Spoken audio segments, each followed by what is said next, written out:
부산에서 산부인과 병원장과 직원들이 신생아 학대 사건을 조직적으로 은폐한 사실이 드러나 무더기로 재판에 넘겨졌습니다. 학대 때문에 생긴 상처가 아니라는 가짜 소견서를 만들어 수사기관에 제출하고 입을 맞추고 법정에서 위증까지 하다가 검찰에 덜미를 잡혔는데 취재기자 연결해 어떤 사건인지 자세히 알아보겠습니다. 차상은 기자. 네, 부산입니다. 네, 병원 직원들이 숨기려 한 신생아 학대 사건 어떤 내용이었습니까? 네, 부산 사구에 있는 산부인과에서 신생아 학대 사건이 벌어진 건 지난 2021년 2월입니다. 태어난 지 19일밖에 안 된 신생아 귀가 찢어져 다친 사건이었습니다. 가해자인 간호조무사는 태지, 그러니까 출산으로 생긴 흔적을 면봉으로 닦아대다가 실수로 다치게 했다고 산모에게 말했는데 거짓이었습니다. 수사 과정에서 아이가 잠을 안 자고 보챈다는 이유로 귀를 잡아당겨 다치게 한 사실이 드러난 겁니다. 결국 이 간호조무사는 아동학대 혐의 등으로 재판에 넘겨졌는데 재판 과정에서 산부인과 직원들이 수상한 태도를 보이기 시작했습니다. 네, 그러니까 산부인과 직원들이 학대 사건을 은폐하려고 한 겁니까?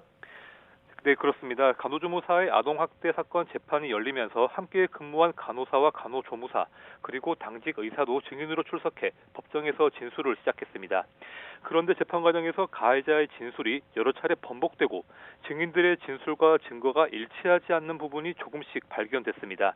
이를 이상하게 생각한 검찰은 다시 수사에 나섰고 압수수색 등을 통해 확보한 증거를 통해 직원들이 아동학대가 없다는 취지로 입을 맞추고 증인으로 출석한 사실을 밝혀냈습니다. 피해자의 이야기 들어보겠습니다.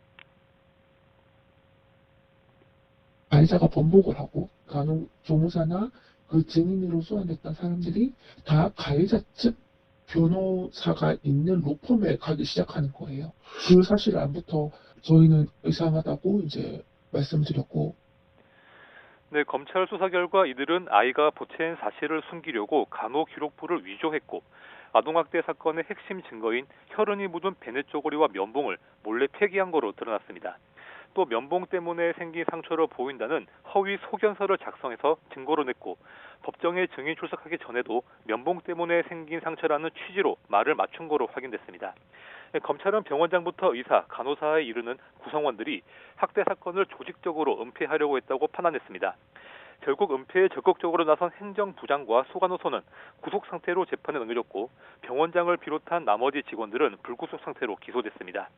이 병원은 지난 2022년 신생아를 떨어뜨려 뼈가 부러지는 사고를 내고도 필요한 조치를 곧바로 하지 않아 관계자들이 금고 6개월을 선고받기도 했습니다.